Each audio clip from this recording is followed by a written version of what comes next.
In this session, we want to talk about some remote access settings that we can configure in Network Policy Server.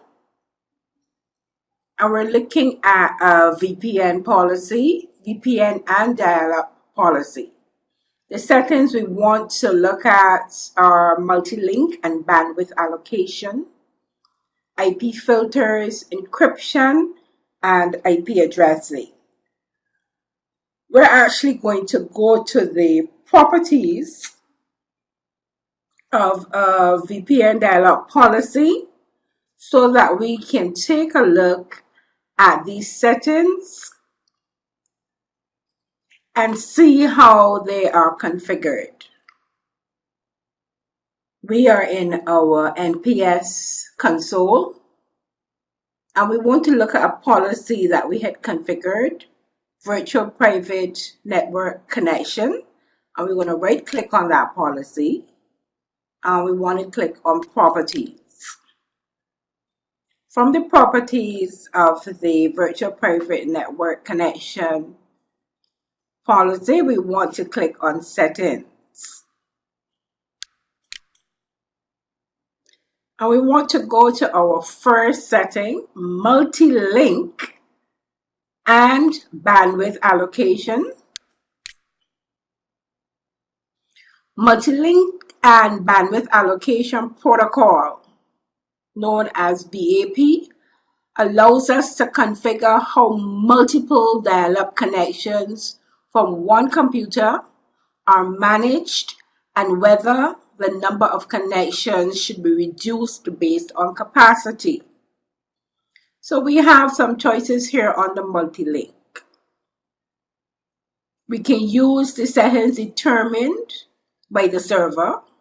We can say that we do not allow multi-link connections, or we can come here and we can specify the multi-link settings by specifying here the number of ports allowed, and we see that the default is 2. We also, in our second setting here, have bandwidth allocation protocol, and this is where we can throttle the lines of the connection. If the line of a multi-link connection falls below the capacity percentage that we set here for a specified period of time, then we can reduce that connection by 1 line. For example, an MP and BAP enabled remote access client and remote access server create an MP connection consistent of a single physical link. Now, as the utilization of that single link rises to a configured level, the remote access client uses what we call a BAP call request message to request an additional link. Then the BAP call request message specifies the type of link desired, such as probably an analog phone or ISDN. Then the remote access server now sends a BAP call response message containing the phone number of an available port on the remote access server of the same type specified by the remote access client in the BAP call request.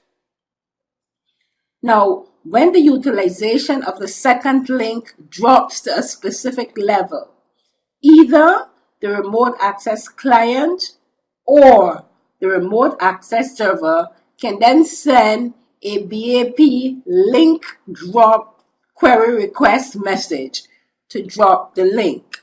So we're actually controlling the multiple links based on the percentage of capacity that was specified and the period of time. We also have the option here of requiring BAP for a dynamic multi-link request. The next setting that we want to look at is the IP filters. And for the IP filters, what we're doing is we are creating either IP4 or IP6 filters.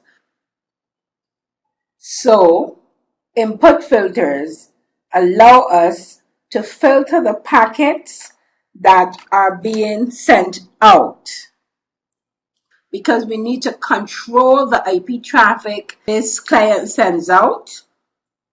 We want to filter those messages, and we click on input filters.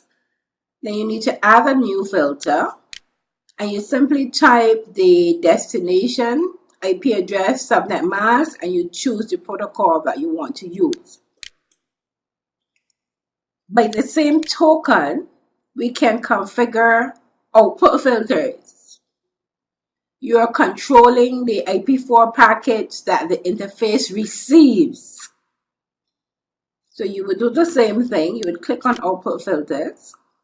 You would create a new filter by clicking on new, and you will put the source IP address and subnet mask.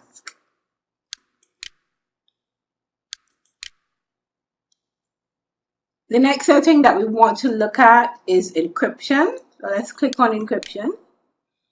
And encryption allows you to specify the encryption level required between the client computer and the server running routing and remote access service. You have by default the 3 encryption levels here: basic, strong, and strongest encryption.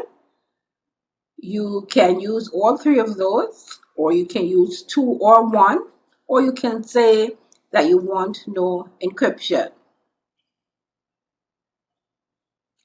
Our next setting is the IP setting. And as you can see here, the IP setting allows you to specify the client IP address assignment rules for the network policy. By default, the server settings determine the IP address assignment. But you have choices. You could say that the server must supply an IP address. Client may request an IP address, or you can go ahead and assign a static IP address.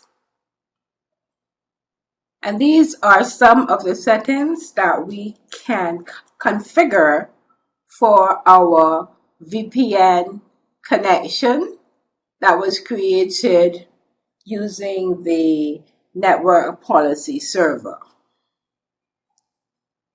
This is the end of our session. We looked at multi-link and bandwidth allocation protocol, IP filters, encryption, and IP settings. I want to thank you for listening.